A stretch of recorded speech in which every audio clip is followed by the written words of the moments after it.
Ia berlaku semasa makan malam sejurus selepas pelayan menuang wine. Ibu saya memandang tepat ke arah saya dan ketawa. Bertanya mengapa saya masih tidak memiliki penthouse seperti abang saya. Dia tidak merendahkan suaranya. Dia mahu seluruh meja mendengarnya.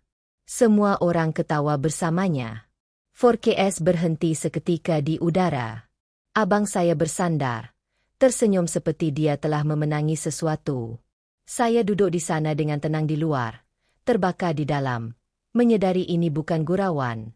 Ia adalah peringatan tentang di mana mereka fikir saya sepatutnya.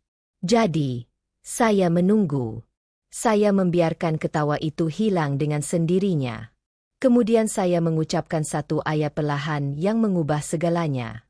Dan ketika skim bilik itu akhirnya memahami siapa yang sebenarnya membayar untuk kejayaannya. Nama saya Harper. Saya berusia sekitar 30-an. Ketika itu cukup tua untuk mengetahui dengan tepat siapa saya dan cukup muda sehingga orang masih berasa selesa memandang rendah saya. Saya bekerja dalam pelaburan kewangan. Kebanyakannya tertumpu pada hartanah. Tiada apa yang mencolok mata. Tiada gelaran besar yang boleh saya berikan pada makan malam keluarga. Hanya nombor, kesabaran, dan keputusan yang hanya masuk akal bertahun-tahun kemudian. Saya tidak membesar dalam rumah yang bising. Tetapi saya membesar dalam lingkungan yang sangat jelas. Terdapat peraturan, walaupun tiada siapa yang pernah menyatakannya dengan lantang. Abang saya, Logan, adalah masa depan. Saya seorang yang stabil. Dia dipuji kerana bermimpi besar. Saya dipuji kerana tidak menimbulkan masalah. Apabila dia bercakap, orang ramai akan memberi perhatian. Apabila saya bercakap, perbualan terus bergerak. Makan malam keluarga kami sentiasa mengikut rentak yang sama. Ibu saya, Monica, duduk di tengah meja seperti pengacara dan hakim pada masa yang sama. Dia suka cerita yang kedengaran mengagumkan, terutamanya jika ia melibatkan Logan. Ayah saya, Frank, tetap diam, mencela secukupnya untuk kelihatan adil tanpa pernah menolak. Dan Logan belajar lebih awal bagaimana untuk mencapai kejayaan. Dia tersenyum pada saat yang tepat. Dia bercakap dengan yakin walaupun dia tidak mempunyai apa-apa yang kukuh untuk diperkatakan. Orang ramai mempercayainya kerana mereka mahu. Saya tidak berebut untuk mendapatkan perhatian. Saya belajar lebih awal bahawa menolak hanya memburukan lagi keadaan. Jika saya membetulkan sesuatu, saya terlalu sensitif. Jika saya tetap diam, saya sangat matang. Walau apapun, perhatian tidak pernah beralih. Jadi, saya membina hidup saya di tempat lain. Saya tinggal di sebuah apartemen kecil di bandar. Bersih, ringkas, tiada pemandangan yang berbaloi untuk disiarkan. Saya memandu kereta yang sama selama bertahun-tahun, memakai warna-warna neutral, dan menghabiskan sebahagian besar masa saya bekerja atau belajar. Dunia saya adalah hamparan, awal pagi, dan keputusan yang tidak dipuji oleh sesiapa pun. Saya sukakannya seperti itu. Ia damai. Ia milik saya. Kehidupan Logan kelihatan sangat berbeza. Tempat baharu, pemandangan yang lebih baik, makan malam mahal yang dia tidak pernah risau untuk bayar. Dia bercakap tentang hartanah seperti cara orang bercakap tentang cuaca, secara santai, seolah-olah semuanya datang secara semula jadi kepadanya. Ibu saya suka mengulangi ceritanya, kadangkala menambah butiran yang tidak benar. Dia akan melirik saya sambil melakukannya seolah-olah perbandingan adalah intinya. Lihat, dia akan berkata, skim rupa cita-cita. Saya akan tersenyum dan mengangguk kerana menerangkan tidak pernah mengubah apa-apa. Apabila Logan mula bercakap tentang penthouse, ia sudah menjadi sebahagian daripada identitinya, simbol, bukti. Dan keluarga saya melayannya seperti pengesahan terakhir bahawa dia adalah siapa yang mereka selalu katakan. Apa yang mereka tidak sedari ialah ketika mereka sibuk mengagumi pemandangan itu, mereka benar-benar merindui siapa yang membina asas di bawahnya. Sebaik sahaja Logan berpindah ke penthouse, semuanya berubah. Bukan dalam hidup Logan, tetapi dalam hidup kami. Ia menjadi intipati setiap perbualan, walaupun ia tidak disebut secara langsung. Ibu saya menemui cara untuk kembali ke sana seolah-olah ia adalah pencapaian keluarga yang kami semua kongsi. Dia akan bercakap tentang pemandangan, lift, penjaga pintu, kawasan kejiranan. Dia tidak pernah menjejakkan kaki ke sana dengan senyuman kecil yang bangga yang mengatakan dia akhirnya mempunyai bukti. Logan mencondongkan badan ke sana dengan kuat. Dia tidak mengatakan dia memiliki tempat itu. Tidak juga. Tetapi dia juga tidak membetulkan sesiapa. Dia akan berkata perkara seperti, tempat saya tinggal, tempat letak kereta adalah mimpi ngeri. Atau, di bangunan saya, Anda perlu merancang penghantaran lebih awal. Setiap ayat mempunyai berat kerana orang ramai mahukannya. Kawan-kawannya mengangguk. Ibu saya tersenyum lebar. Ayah saya kekal neutral, yang entah bagaimana sentiasa berpihak kepada Logan. Kemudian Tara memasuki gambaran. Dia mempunyai pendapat tentang segala-galanya dan jumlah yang sepadan.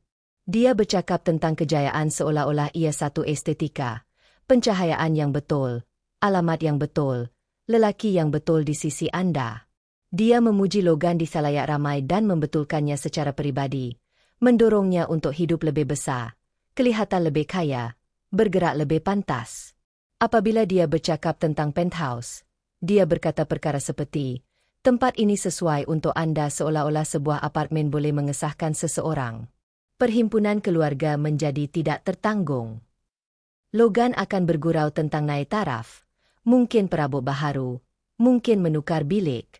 Ibu saya akan mengangguk setuju dan kemudian berpaling kepada saya. Anda lihat. Beginilah cara orang membina kehidupan mereka. Anda bermain terlalu selamat. Dia mengatakannya dengan baik, yang entah bagaimana memburukan lagi keadaan. Pada suatu petang, Logan mula bercakap tentang membeli tempat itu. Tidak serius, santai, seperti sudah diputuskan. Dia berkata pemiliknya nampaknya tidak begitu terlibat, hanya seorang pelabur. Dia mengangkat bahu. Mungkin gembira untuk mengeluarkan wang. Sesuatu di dada saya terasa sesak. Saya melihat wajah ibu saya bersinar. Dia bertanya soalan. Dia membayangkannya dengan kuat. Dia bercakap tentang betapa bijaknya Logan berfikir jangka panjang. Tiada siapa yang memandang saya, walau sekalipun. Malam itu, saya pulang ke rumah dan merenung telefon saya lebih lama daripada yang sepatutnya. Saya menerima mesej daripada pengurus.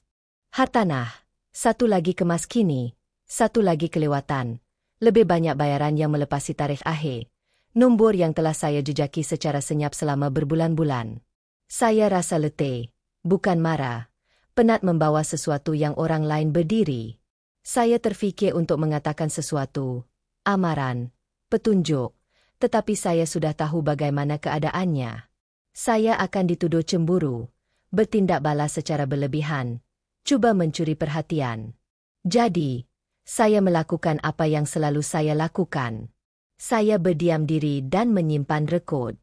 Titik perubahan datang apabila ibu saya mengatakannya dengan kuat.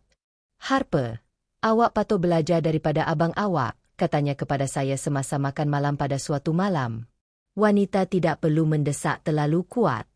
Kestabilan sudah cukup. Logan menunjukkan kepada awak apa itu cita-cita sebenar. Saya tidak menjawab. Saya melipat serbet saya. Saya tersenyum. Tetapi sesuatu dalam diri saya akhirnya menetap. Mereka tidak salah faham tentang saya. Mereka memilih untuk tidak berjumpa dengan saya. Dan itu bermakna satu-satunya cara ini akan berakhir adalah dengan kebenaran diletakkan betul-betul di tengah meja di mana tiada siapa yang boleh mentertawakannya. Selepas makan malam itu, sesuatu dalam diri saya akhirnya menjadi senyap. Tidak kebas. Fokus. Saya berhenti berharap untuk keadilan dan mula bersedia untuk kejelasan. Skim perbezaan yang orang tidak pernah perasan. Saat Anda berhenti cuba untuk difahami adalah saat Anda menjadi berbahaya dengan cara yang paling tenang. Saya kembali kepada rutin saya. Awal pagi, kopi yang terasa hang pada tegukan ketiga. Skrin dipenuhi dengan nombor yang tidak mempedulikan politik keluarga. Kemas kini pengurus hartanah tiba seperti jam. Ringkasan yang bersih, bahasa yang neutral, pembayaran lewat, bel-bel yang akan datang. Tiada apa yang dramatik, hanya corak yang tidak dapat disembunyikan lagi. Saya tidak bersemuka dengan Logan. Saya tidak memberi petunjuk. Saya tidak meluahkan perasaan kepada rakan-rakan. Saya tahu dengan tepat bagaimana ia akan berlaku. Kata-kata akan diputar-belitkan. Niat dipersoalkan. Emosi dijadikan senjata. Saya akan diberitahu untuk melepaskannya, untuk menjadi orang yang lebih besar, untuk mengingati bahwa keluarga lebih penting daripada butiran. Butiran adalah tugas saya, dan butiran memberitahu saya kebenaran. Logan terus membuat persembahan. Dia menyiarkan pemandangan matahari terbenam dan lampu-lampu bandar. Dia bercakap tentang hari-hari yang panjang dan rancangan besar. Tera menguatkan semuanya, mengubah imejnya menjadi jenama. Setiap kali saya melihat foto baharu, saya berasa kurang marah dan lebih yakin. Ini bukanlah kejayaan. Ia adalah perancah. Dan perancah runtuh apabila Anda berhenti berpura-pura kukuh. Ibu saya menelepon lebih kerap. Dia bertanya soalan yang kedengaran santai tetapi berat. Adakah saya gembira? Adakah saya rasa puas? Pernahkah saya risau tentang keseorangan? Setiap soalan membawa pertimbangan senyap yang sama. Andaian yang sama bahwa hidup saya lebih kecil kerana ia lebih tenang. Saya menjawab dengan sopan dan mengekalkan batasan saya yang ketat. Saya tidak membetulkannya. Saya tidak menjelaskan diri saya. Saya membiarkannya mempercayai apa sahaja yang masuk akal baginya. Di sebalik tabir, saya membuat satu keputusan dan berpegang teguh padanya. Saya tidak akan mendedahkan kebenaran dalam kemarahan. Saya tidak akan menggunakannya untuk memalukan sesiapapun. Jika kebenaran itu terbongkar, ia akan terbongkar secara terbuka. Pada satu ketika, mereka memilih, bukan saya. Apabila makan malam hari jadi saya dirancang, saya hampir menolak. Saya tahu apa yang akan datang. Saya dapat merasakannya dalam cara ibu saya kedengaran terlalu ceria di telefon. Begitu juga dengan cara Logan menyebut restoran itu secara santai seolah-olah ia satu lagi trofi. Tetapi kemudian saya menyadari sesuatu yang penting. Ini bukan lagi tentang melindungi kedamaian saya. Ia adalah tentang menamatkan satu corak. Jadi, saya berkata ya. Saya datang tepat pada waktunya. Saya berpakaian ringkas. Saya duduk dan mendengar. Saya memerhatikan cara mereka mencondongkan badan ke arah Logan. Cara meja itu disusun tanpa disedari oleh sesiapa. Dan saya menunggu kerana buat pertama kalinya dalam hidup saya. Saya tidak masuk ke bilik itu sebagai anak perempuan yang pendiam atau kakak yang bertanggung jawab. Saya masuk dengan kebenaran.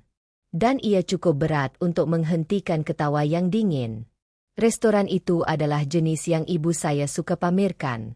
Pencahayaan lembut, alas meja putih yang bersih, barangan kaca yang digilap begitu bersih sehingga menangkap setiap pantulan. Jenis tempat di mana orang bercakap sedikit lebih senyap. Seperti berada di sana bermakna sesuatu tentang siapa diri Anda. Saya tiba beberapa minit lebih awal. Ibu bapa saya sudah duduk. Ibu saya tersenyum terlalu cerah apabila dia melihat saya seperti itu. Sedangkan dia lebih bangga dengan suasana itu daripada saat itu.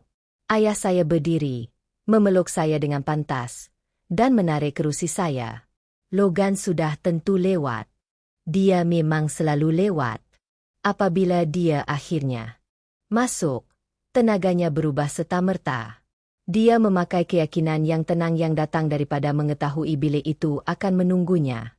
Tara mengekori rapat dari belakang, memerhatikan ruang itu seolah-olah dia sudah memutuskan di mana gambar terbaik akan diambil. Logan meminta maaf tanpa kedengaran menyesal dan meluncur ke tempat duduknya seolah-olah dia yang memiliki meja itu. Sebelum menu ditutup, penthouse itu pun tiba. Lalu lintas berhampiran rumahnya sangat sesak. Lift perlahan. Pemandangannya sungguh menakjubkan malam ini. Setiap komen sampai tepat di tempat yang dia mahukan. Ibu saya mencondongkan badan. Matanya bersinar. Menyerap setiap perkataan. Ibu bertanya soalan. Dia membayangkan dengan kuat. Dia ketawa mendengar jenakannya seolah-olah ia rahsia dalaman. Ayah saya mengangguk, menambah komen neutral yang entah bagaimana sentiasa mengesahkan cerita Logan. Kemudian ibu saya berpaling kepada saya. Jadi, Harper, katanya, meletakkan gelasnya dengan berhati-hati. Ada perubahan besar kebelakangan ini. Saya menggelengkan kepala dengan ringan. Tiada apa-apa yang besar. Dia tersenyum, tetapi ia tidak hangat. Kau tahu, dia menyambung suaranya, membawa sedikit sahaja untuk sampai ke meja-meja di sekelilingnya. Pada usia kau, kebanyakan orang cuba naik ke atas. Logan sudah tinggal di penthouse. Kau masih di tempat yang sama, kan? Meja itu menjadi senyap selama setengah saat. Kemudian seseorang ketawa. Tara tersenyum sambil minum. Logan bersandar, tangan bersilang, menikmati saat itu seolah-olah ia adalah ganjaran yang diperolehnya. Ayah saya berdiam tetapi tidak berkata apa-apa. Aku merasakannya ketika itu. Rasa sesak yang biasa di dadaku. Bukan terkejut, malah bukan marah. Hanya pemahaman lama yang tajam tentang kedudukanku di mata mereka. Aku selesa, kataku. Ibu saya menolaknya. Selesa itu baik untuk seorang wanita, jawabnya. Tetapi cita-cita kelihatan berbeza. Kadang-kadang kau perlu berusaha lebih keras. Lihat abangmu. Dia tahu bagaimana untuk hidup. Skim dia. Garisan itu. Garisan yang selalu paling sukar. Garisan yang berpakaian seperti nasihat, tetapi dibina sepenuhnya daripada perbandingan. Logan tersenyum lebih lebar. Tara mengangguk seolah-olah ini semua sangat munasabah. Seseorang berdenting gelas. Detik itu meregang. Menungguku mengecil seperti selalu. Aku tidak. Aku meneguk air. Aku membiarkan kesunyian itu reda. Aku merasakan beratnya setiap laporan, setiap nombor, setiap keputusan senyap yang telah aku buat selama ini. Dan kemudian aku bersuara. Penthouse, tanyaku dengan tenang. Logan memandangku. Terkejut aku telah menyertai perbualan. Ya, aku mengakuinya. Kata-kata itu tidak serta-merta terlintas. Ibu aku berkelip. Senyuman terakaku. Logan ketawa sekali, tajam dan pantas. Baiklah, katanya. Bagus. Aku mencapai ke dalam beku dan mengeluarkan teleponku. Tiada gegaran, tiada tergesa-gesa. Aku membuka ringkasan pengurusan hartanah yang telah aku lihat berpuluh-puluh kali sebelum ini. Pembayaran, tarif, baki. Aku memalingkan skrin ke arah Logan. Awak telah menyewakannya daripada saya selama bertahun-tahun, kataku melalui syarikat pengurusan. Awak sudah beberapa bulan ketinggalan. Meja itu menjadi senyap dengan cara yang terasa fizikal, seperti udara telah pekat. Ibu aku mencondongkan badan ke hadapan perlahan-lahan, mulutnya sedikit terbuka. Ayah aku merenung telefon, kemudian ke arah Logan. Mata Tara melirik antara kami, mengira. Senyuman Logan hilang sepenuhnya. Itu tak kelakar, katanya perlahan. Itu bukan gurauan, jawabku. Awak tak pernah tanya siapa pemiliknya. Awak tak pernah perlu. Awak terlalu sibuk menikmati imej itu. Ibu saya serta-merta memarahi saya. Kenapa awak sembunyikan sesuatu seperti ini? Dia bertanya. Awak tahu tak betapa memalukannya ini? Saya memandangnya. Benar-benar memandangnya dan merasakan sesuatu berubah. Awak tak pernah tanya, kata saya. Dan setiap kali saya cuba bercakap, awak memperlekehkan saya. Ayah saya akhirnya bersuara. Mungkin ini hanya salah faham, katanya dengan berhati-hati. Logan mungkin fikir dia akan membayar balik semua bayaran. Logan merampasnya. Tepat sekali. Saya yang akan uruskan. Awak tak perlu buat macam ni di sini. Saya bertentang mata dengannya. Buat apa yang saya suruh. Katakan yang sebenar atau berhenti biarkan awak berpura-pura ini adalah sesuatu yang awak usahakan. Tara menolak kerusinya sedikit ke belakang. Ini rasa tak perlu, katanya. Hal-hal keluarga sepatutnya diuruskan secara tertutup. Saya mengangguk. Memang patut. Saya setuju. Tetapi ini tidak lagi bersifat pribadi sebaik sahaja saya dimalukan di khalayak ramai. Tiada siapa yang ketawa sekarang. Tiada siapa yang mengangguk. Tangan ibu saya mencengkam serbetnya. Logan merenung meja. Rahangnya mengetap keyakinannya yang hilang dalam masa nyata. Saya di sini bukan untuk memalukan awak. Saya menyambung suara saya dengan tenang. Saya di sini untuk menetapkan sempadan. Awak ada masa sebulan untuk berbual atau berpindah keluar. Tiada lanjutan. Dan saya harap awak berhenti menyiratkan bahawa awak memiliki sesuatu yang bukan milik awak. Ibu saya kelihatan seperti ingin berhujah. Tetapi tiada kata-kata yang keluar. Ayah saya duduk diam. Tera mengelak daripada melihat semua orang. Logan akhirnya mendongak memandang saya, dan buat pertama kalinya tiada persembahan yang tinggal. Awak buat saya nampak bodoh, katanya perlahan. Saya menggelengkan kepala. Tidak, saya biarkan awak menghabiskan cerita yang awak mulakan. Pelayan tiba dengan cek, teragak-agak, dan meletakkannya dengan lembut di tepi meja seolah-olah dia dapat merasakan ada sesuatu yang tidak kena. Tiada siapa yang mencapainya. Sambutan itu berakhir. Ilusi itu hilang.